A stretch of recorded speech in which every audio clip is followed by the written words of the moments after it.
WTF. Hej njerëz, mirë se erdhët në episodin e radhës të WTF Daily Show. Dhe këtë episod do ta nisim me një lajm shumë të gëzueshëm. Elona Pitarka është bërë nën për herë të tretë.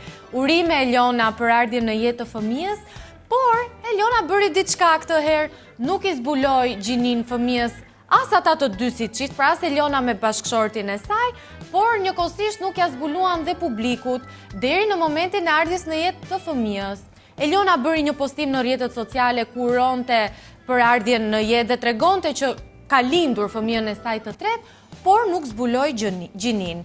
Dhe në këtë moment komentet vërshuan. Ti përdor fëmijën për klikime, ti përdor fëmijën për para. Komentet në fakt ishin pak të ashpra, po unë në këtë rast dua t'i dal pak në mbrojtje e Elonës. Në fund të ditës është fëmia i saj, rrjetet e saj sociale janë të sajat. Elona vitet e fundit ka treguar në rrjetet e saj sociale mëmësin, fëmijët, kështu që nuk mendoj që kishte ndonjë gjë për t'u komentuar dhe për t'u ofenduar kaq shumë nga komentuesit. Nuk vonoi shumë dhe reagimi i Elonës, ku ajo postoi dhe bëri të ditur që në fakt kishte ardhur në jetë vajza e saj e tretë. Elona ka krijuar skuadrën e saj të vajzave dhe ne i urojmë vetëm urime. Ndërkohë, nga një lajm i gëzuar, tani do të kalojmë në një lajm i cili nuk është aq i gëzueshëm, sepse Enca dhe Tracy para disa vitësh patën një konflikt virtual mes tyre. Tracy i hodhi një kunj Encës në emisionin e Rozalatit dhe atëherë Enca nuk e mirëpriti as pak këtë, duke u bërë unfollow me njëra tjetrën. Por me sa duket ditët e fundit ka ndodhur një pajtim mes dy vajzave të showbizit shqiptar. Ato janë bërë sërish follow me njëra tjetrën dhe aludohet në rrjetet sociale që ka pasur një pajtim midis tyre. Në fakt doja të thoja një detaj të vockël, sepse unë para disa ditësh, siç e dini dhe ju, isha në festivalin Eagle Beat dhe në sken bashkë me Hugelin, DJ-n kryesor, ishte Enca dhe Tracy në njërën anë. Enca në anën tjetër Tracy.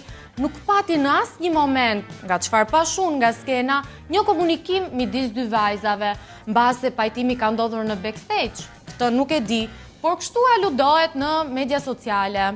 Ndërkohë nga ana tjetër, Egli ka nisur një rrugtim të ri në karrierën e saj muzikore. Siç e dim, Egli para disa kohësh deklaroi në emisionin Goca dhe Gra se ajo ishte nën menaxhimin e Fifit. Por pati një konflikt, muzika u hoq nga kanali zyrtar dhe u rikthye sërish, dhe me sa duket për shkak të këtij konflikti, Egli ka zgjedhur që të ndrojë labelin i cili e menaxhon. Dhe Egli ka shkuar në labelin CBS Entertainment, në labelin ku është dhe Louise Ailey. Shpresoj shumë që të ketë dhe një bashkëpunim midis këtyre artistëve, sepse njerëzit vdesin për Louisin siç e dim, po dhe Egli nuk mbetet mbrapa. Ndërkohë, nga ana tjetër, ndarja më e bujshme në showbizin shqiptar, siç e dim të gjithë, ka qenë ndarja e Gjensilës dhe Besit. Ka qenë një ndarje në fakt me shumë ulje dhe ngritje, shumë lajme që aludoheshin, spekuloheshin, por në fakt, me sa duket, ndarja nuk ka qenë në terma të mirë, sepse Besi kishte një tatuazh në krahun e tij ku thoshte B dhe X, pra dy inicialet e çiftit. Besi këtë herë ka zgjedhur që të fshi inicialet e Gjensilës dhe mbi X-n e ka fshirë dhe ka vendosur shkronjën B. Por unë një gjë nuk kuptova në këtë marrëdhënie, domethënë. Ana Kallaku para disa ditësh ka dhënë një intervistë për një televizion në Kosovë, ku shprehmisht tha se unë me familjarët e mi kam zgjedhur të mbaj raporte të ngushta, për fshirë këtu dhe Gjensilën. Ana me Gjensilën janë follow me njëra tjetrën në Instagram, ndërkohë Gjensila me Besin nuk janë follow me njëri tjetrin. Çfarë po ndodh në këtë marrëdhënie? Kush e ka mirë dhe kush e ka keq? Këtë ne nuk e dim, shpresojmë që në puntatat e ardhshme të WTF Daily ta zbulojmë, por deri atëherë ne do të shihemi, pafshim. Andale!